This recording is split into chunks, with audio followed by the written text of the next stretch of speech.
Om Shri Sai Ram. My humble pranams at the lotus feet of most beloved Bhagwan. Respected elders, brothers and sisters, and Sai children, Jai Sai Ram. My name is Balraj, and I would like to tell my story, my moment with Sai, based on one of the most ancient Shanti mantras that Swami has given to us again and again, and which was encapsulated in the Brihadaranyaka Upanishad many eons ago. Asathoma Sad Gamaya Tamasoma Jyotirgamaya Mrityorma Amritam Gamaya. Om Shanti Shanti Shanti. Lord, lead me from the unreal to the real. From darkness lead me to light. From death to immortality. Om, peace, peace, peace. Although I was not born in a Sai family, nor was there any major incident that led me to Swami, I had a keen interest in spirituality and in particular Vedanta. I was fortunate as a teenager, I attended Hinduism classes and developed a keen interest in spirituality. A few years later, I was able to attend a course on Vedanta at the Oxford University. And then fast forward to around the year 2008, a friend of mine had given me the book Man of Miracles by Howard Murphy. This book, like many others around the world, left a deep impression with me. After completing this book, a few weekends later, I visited a local bookshop in my high street, and there was a strange smell as soon as I entered, which I later knew was the smell of vibhuti. The smell got stronger as I approached the tourism section and then found a book on India, and in that book was a picture of Swami. Swami had blessed me with many dreams and experiences for a few years after that, and it was in the occasion of Diwali 2010 when, of course, Swami calls all of us to Prashanti, when he willed and gave me permission to come to Prashanti. And this being my first visit, I was seated quite far back in Sai Kulwantol. Nonetheless, that moment of actually getting the visual darshan of Swami from a distance felt like a major shift in my life. The mind, which had been ebbing and flowing from Asathoma to Tamsoma, with the doubt in Thomas, the number of questions, for those moments that I spent for 1 week in Prashanti, all but disappeared. There was just Swami and I, peace, and an absolute realization nothing in the else in the world mattered. Tamasoma Jyotirgamaya. The next stage in my moment with Sai was during the 2010s. By this time I had been reading in excess of 30 to 40 books.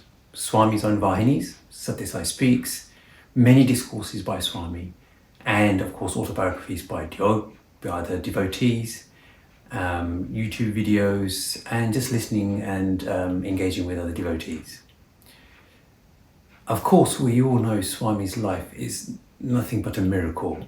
Someone from a remote village, humble beginnings, was able to form huge humanitarian projects, schools, universities, medical camps, and then at the same time be able to teach devotees with speeches almost every day. Also at the same time participating in bhajans, in yagnas, and appearing in helping students and devotees through various means, whether it's through their dreams or actually through other means as well. And if you combine all of these, you realize that on the same day, if you speak to different devotees, if you go through the different books and encounters, Swami is in multiple places at the same time helping multiple devotees around the world. No one other than the divine can do this. Having known this, but why was my mind ebbing and flowing, going back into the darkness, the Damsulma, and not being able to go to the Jyotirma? And my task was to improve myself as much as possible. There was a moment that came which lit a spark in my life, which was two specific statements Swami had mentioned. One of them was, before you think and act, feel how would God react and feel on that situation. Secondly, you are where you are because God wants you there. Now, these two small statements left a deep impression, and I tried to change myself as much as possible based on them. The first one, which was to react and think of God, how would God feel, I tried to apply it more and more often, and this led to an internal conversation with Swami and a means to control the thoughts, which is very hard, but nonetheless the journey had begun. Secondly, you are where you are because God wants you there. We find this hard to accept because each one of us is in a different situation, good or bad, different country, different family, different personal scenarios. But we must remember we're here because of our past karma and because God wants us here. He knows what's best for us. And you pray and ask for His guidance and His grace during this journey. Nonetheless, we must plan our activities and continue to lead our lives. Whether those plans work out or not, we don't know. We leave that to the divine and surrender to Him. So these two statements really began to have an effect on me. And I felt this was my transition, or at least a transition towards the Damsulma, from the Damsulma to the Jyotir Gamaya. Mrityorma Amritam Gamaya. In the last 4 years, especially during the COVID pandemic, I've been delving more and more deep into one of my favorite subjects on Vedanta and what Swami has taught us. The foundational knowledge that Swami has given to us are called the Four Mahas. Tattvam Asi, that thou art, or the awareness in which all experiences arises. Pragyana Brahma, awareness is Brahman. I am Atma Brahman. This very self, or this very awareness that we have is Brahman. And Aham Brahmasmi, I am Brahman. Swami has said, I am God and so are you, but you are yet to realize it. I focused on a lot of discourses Swami had been mentioning on these. And just to cite a few examples, in the 1984 Summer Showers discourse, there were 34 talks given by Swami, almost on a daily basis, on the Bhagavad Gita.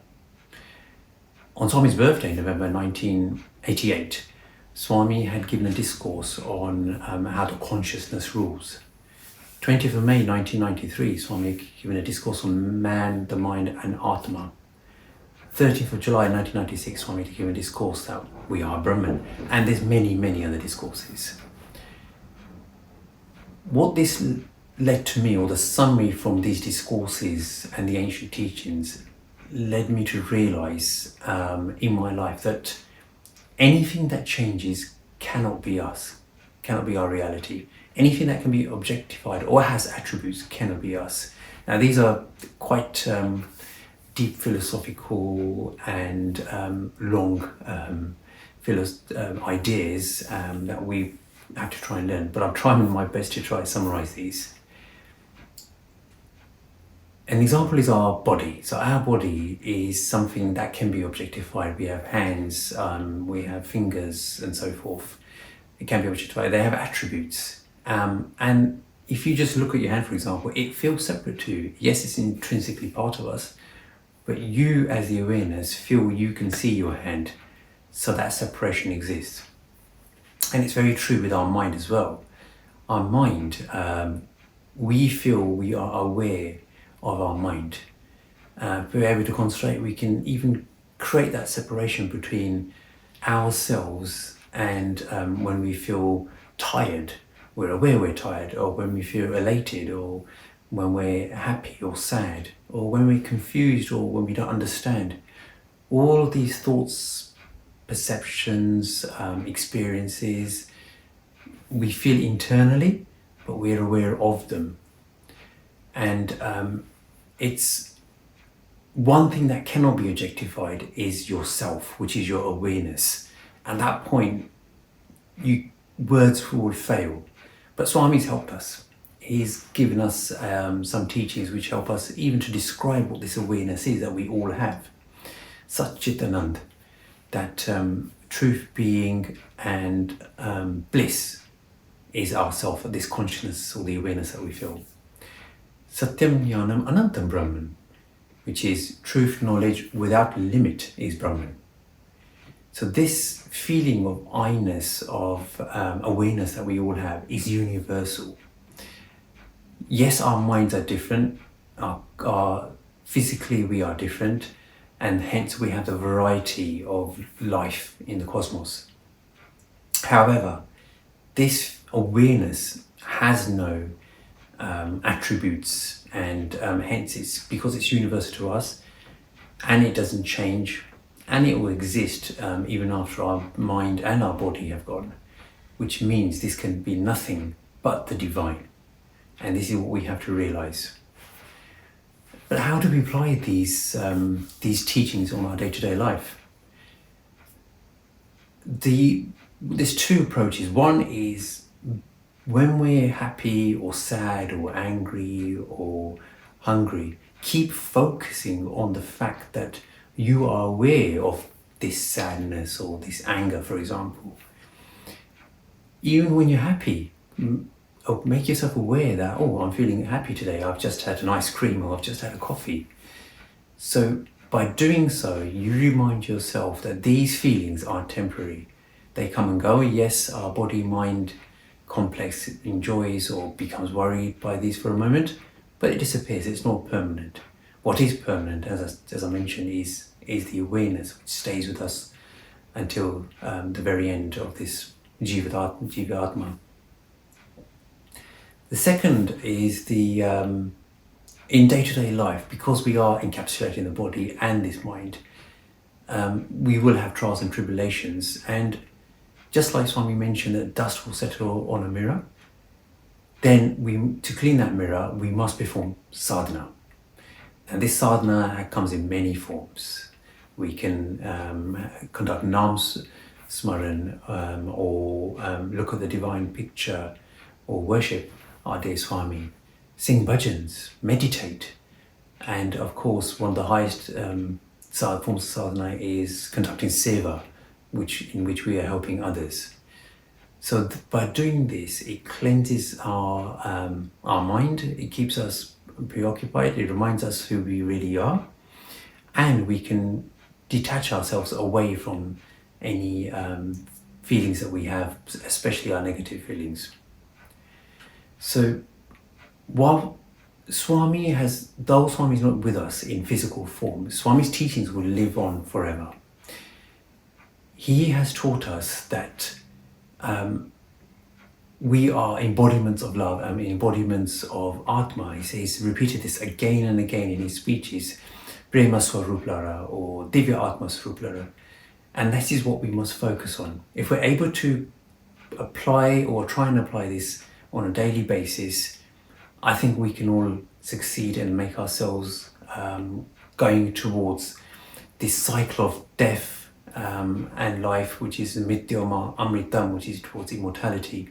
We can achieve this, and we will. I think Swami has mentioned that eventually we all come out and we all merge with the divine. So this has been my moment with Swami, with one of the most ancient Shanti mantras that Swami has given to us, and I pray that with Swami's grace we can all venture and progress towards our ultimate destination. Jai Sai Ram.